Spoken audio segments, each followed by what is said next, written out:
Contact light. Okay, engine stop. ATA at a descent.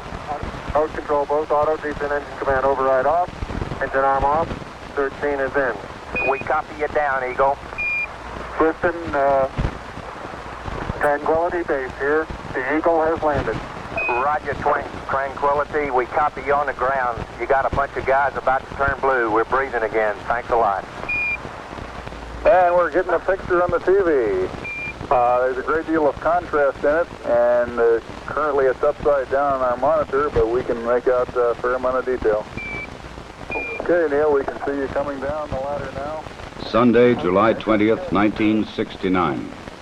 Around the world, nearly 1 billion people watched this moment on television as the first man from Earth prepared to set foot upon the moon. At the foot of the ladder, the LEM footbeds are only depressed in the surface about 1 or 2 inches, although the surface appears to be very, very fine-grained as you get close to it. It's almost like a powder. Ground mass is very fine. I'm going to step off the LEM now. That's one small step for man, one giant leap for mankind. I believe that this nation should commit itself to achieving the goal before this decade is out of landing a man on the moon and returning him safely to the earth. All that we have accomplished in space, all that we may accomplish in days and years to come, we stand ready to share for the benefit of all mankind. As we explore the reaches of space, let us go to the new worlds together, not as new worlds to be conquered, but as a new adventure to be shared. Since the earliest time, man has imagined this moment, the moment when his fellow man would make the first journey to the moon. Now the time had come. In the 6th decade of the 20th century, the ancient dream was to become a reality.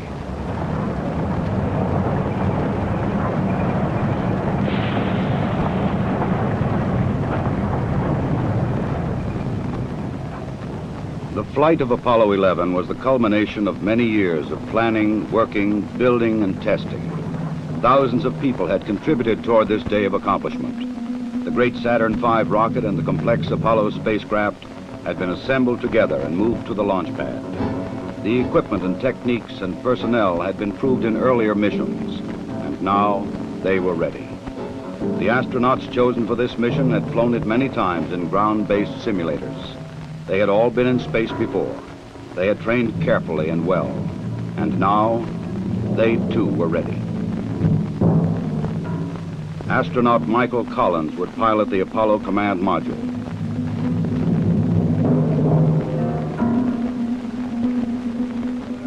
Astronaut Edwin Aldrin Jr. would pilot the Lunar Module.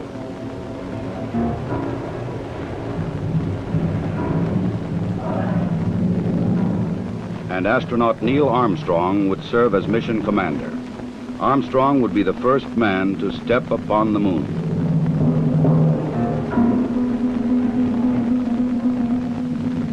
July 16th, the day had come.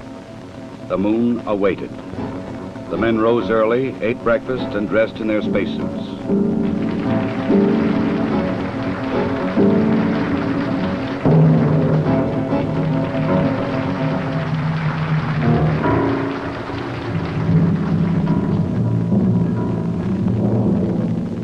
Other astronauts had made this journey to the launch pad, but never with such anticipation. 9:32 a.m., July 16th.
3 hours later, the Apollo command module moves forward to extract the lunar module from the third stage of the launch vehicle.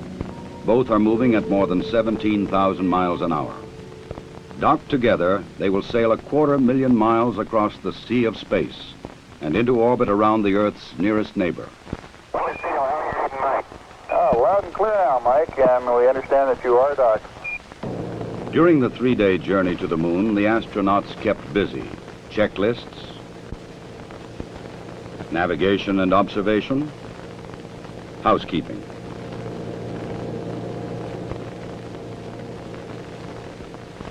They must work in a weightless environment, keeping their spacecraft and themselves in good condition. Data must be collected and reported. Experiments must be performed, including photography both inside and outside the spacecraft. Because of the film speed, these actions appear faster than they actually were.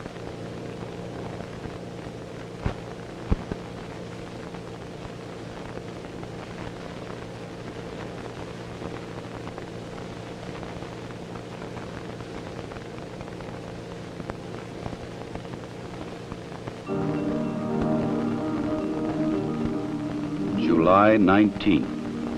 Apollo 11 slows down and goes into orbit around the moon. The bright blue planet of Earth now lies 238,000 miles beyond the lunar horizon. Astronauts Armstrong and Aldrin, now in the lunar module, separate from the command module.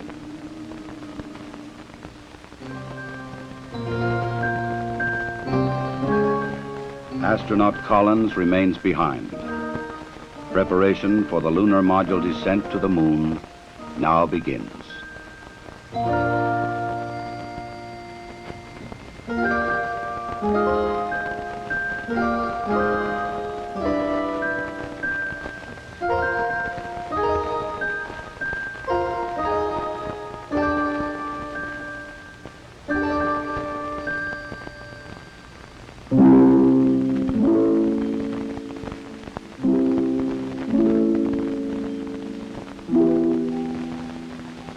The command module assumes the new name, Columbia.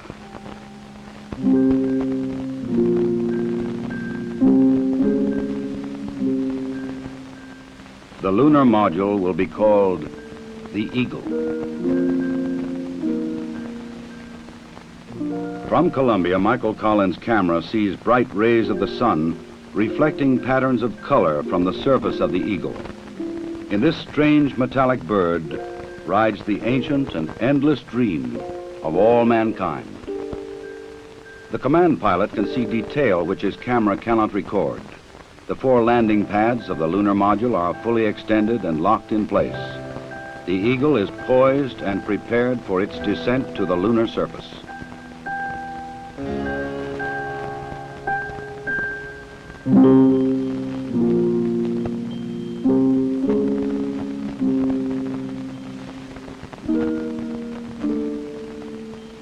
The moon landing craft rocket engine fires to slow it down and to place it on the pathway to the landing site in the Sea of Tranquility.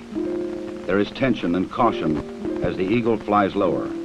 Warning lights blink on as the computer tries to keep up with the demand for control data, but the status remains go. Eagle, we got you now. It's looking good, over. Roger, copy. Eagle Houston, after yaw around angles, S-band pitch, -9er, yaw, +18. Roger, you're a go to continue powered descent. You're a go to continue powered descent. Altitude now 21,000 feet, still looking very good. Velocity down now to 1,200 feet per second. You're looking great to us, Eagle. Give us a reading on the 1202 program alarm. Roger, we got you. We're going at alarm.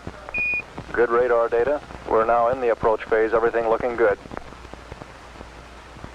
Altitude 4,200. Houston, you're a go for landing, over. Roger, understand. Go for landing. 3,000 feet. Copy. Alarm. Altitude 1,600. 1,400 feet, still looking very good. 700 feet, 21 down. 33 degrees. 100 feet, down at 19. 1201. 1201. Roger, 1201 alarm. We're go, same type, we're go. Altitude, velocity, light. 8.5 down, 220 feet. 13 forward. 11 forward, coming down nicely, 200 feet. 4.5 down, 5.5 down. 60 seconds. Lights on. Down 2.5. Forward. Forward. Good. 40 feet down 2.5. Picking up some dust. 4 forward. 4 forward. Drifting to the right a little. Good. Okay. Contact light. Okay, engine stop. We copy you down, Eagle. Tranquility Base here. The Eagle has landed.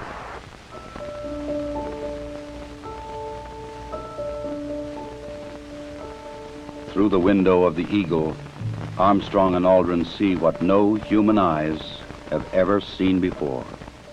Their spacecraft casts a long shadow across the undisturbed dust of centuries.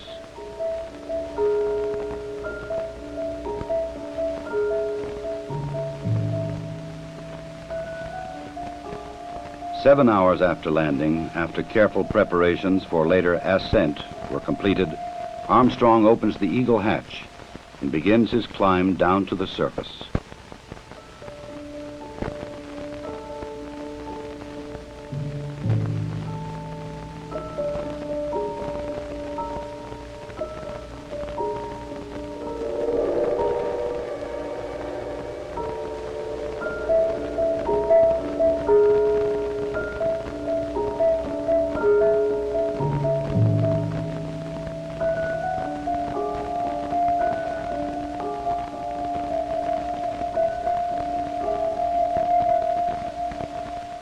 The first footsteps on this strange new world must be taken cautiously. The moon has only 1/6 the gravity of Earth. The nature of its surface was still unknown. I'm going to step off the limb now. That's one small step for man, one giant leap for mankind.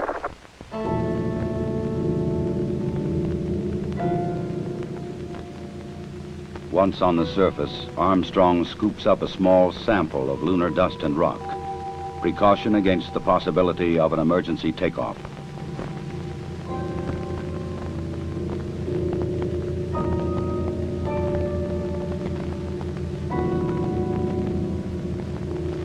According to plan, astronaut Aldrin now descends from the Eagle.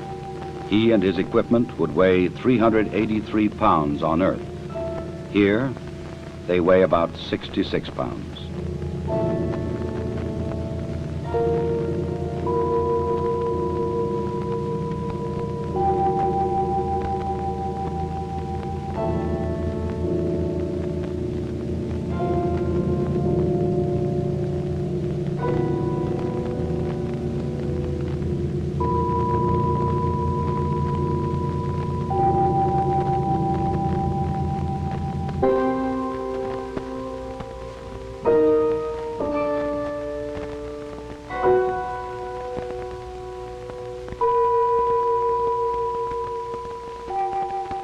For a brief moment, the first men on the moon stand and look at the stark, lonely landscape around them, an experience which no one before them can share.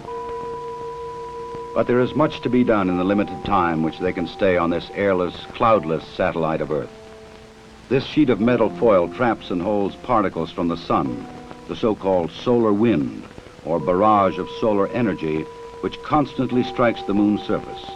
Results of this experiment will be taken back to Earth to reveal new secrets to anxious scientists.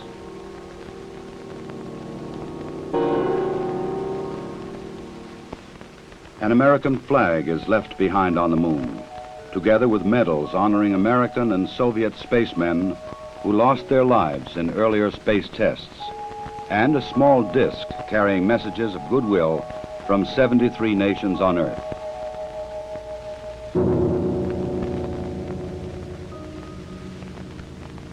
A plaque on the lunar module reads, Here, men from the planet Earth first set foot upon the moon, July 1969 AD. We came in peace for all mankind. Through a specially made television camera, viewers in many nations on Earth were able to watch the astronauts as they walked and worked on the moon.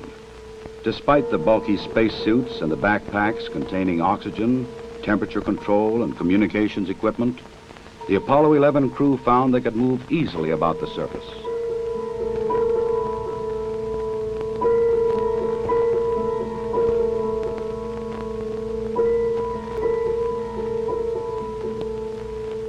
Because there is no wind or rain on the moon, these footprints will remain for centuries.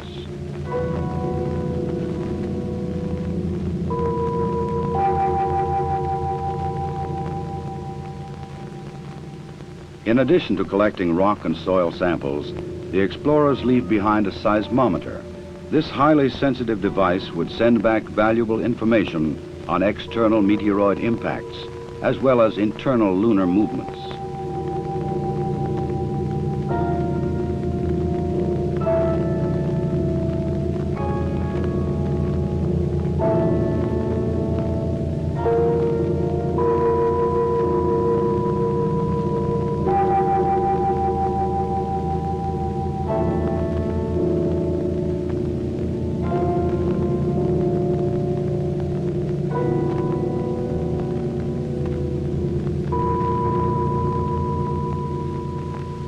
A 100-prism laser reflector would help man to measure the exact distance from Earth to Moon to an accuracy of 6 inches.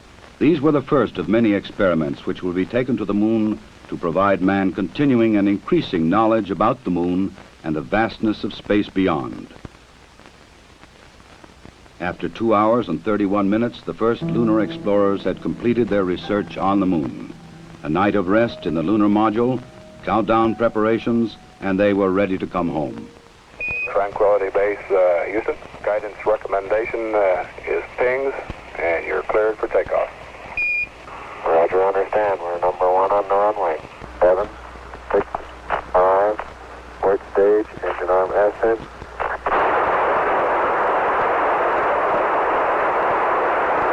Channel, beautiful. Very smooth. Very quiet ride. There's that one crater down there.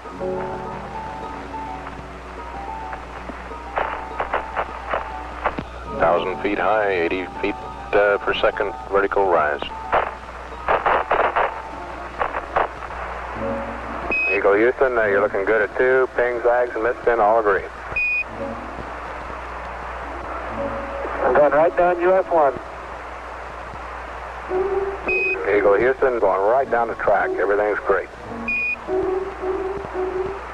Horizontal velocity approaching 2,500 feet per second. Roger. Some 120 miles to go until insertion. July 21st. The Eagle and its 2-man crew lifted off the Moon perfectly and climbed slowly to rendezvous and dock with the mothership, Columbia.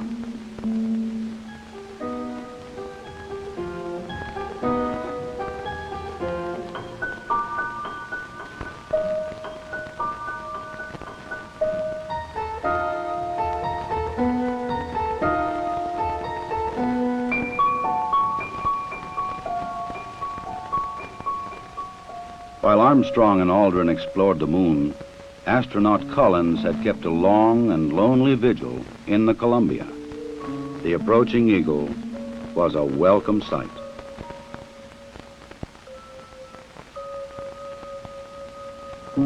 Later, the 3 men would share their reflections on this adventure with the world. I believe that from the early space flights, we demonstrated a potential to carry out this type of a mission. And again, it was a question of time until this would be accomplished. I think it's a technical triumph for this country to have said what it was going to do a number of years ago, and then, by golly, do it. The relative ease with which we were able to carry out our mission, which, of course, came after a very efficient and a logical sequence of flights, I think that this demonstrated that we were certainly on the right track when we took this commitment to go to the moon. I just see it as a beginning of a new age.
Once again, the bright blue planet of Earth rises over the lunar horizon. For those who had witnessed man's landing in the Sea of Tranquility, the moon would never again appear quite the same.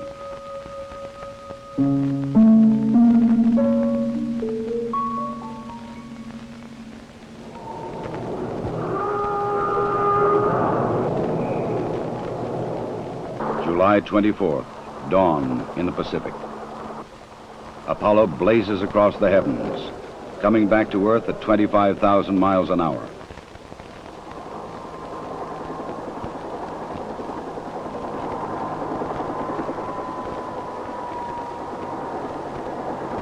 President Richard Nixon, who had talked with the astronauts by telephone while they were on the moon, was waiting aboard the recovery carrier to welcome the returning voyagers.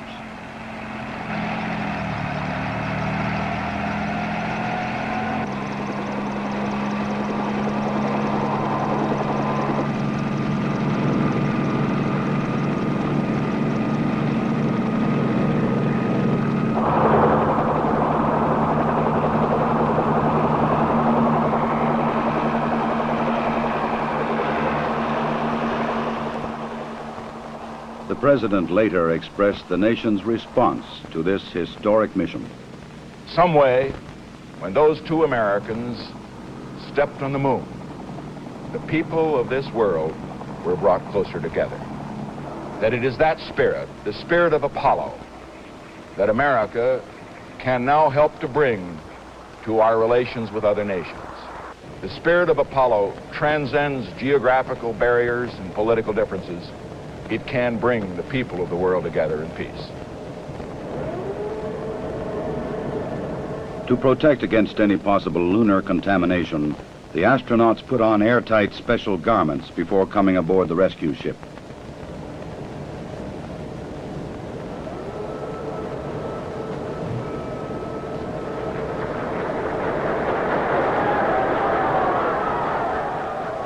They transferred directly from the helicopter to a mobile quarantine van, in which they would be flown back to the Manned Spacecraft Center in Houston, Texas.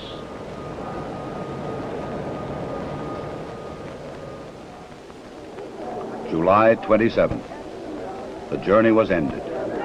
They were home again.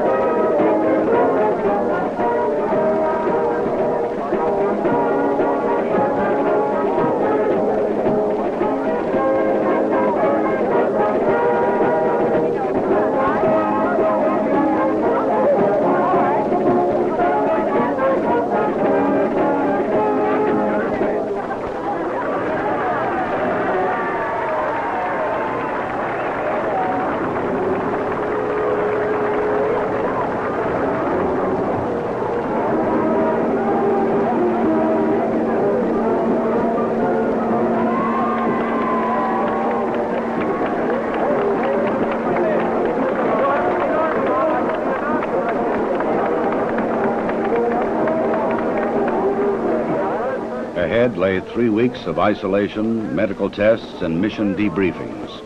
Then visits to major cities of America and abroad.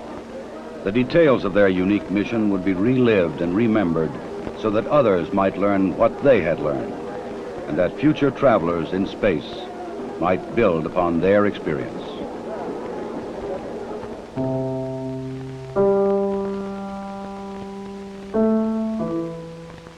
The rock and soil samples brought back would be examined and analyzed by scientists in many lands. They would reveal new insights into the origin and the age and the composition of the moon, and perhaps new knowledge of the Earth as well. Already experiments left on the moon were sending back revealing new information.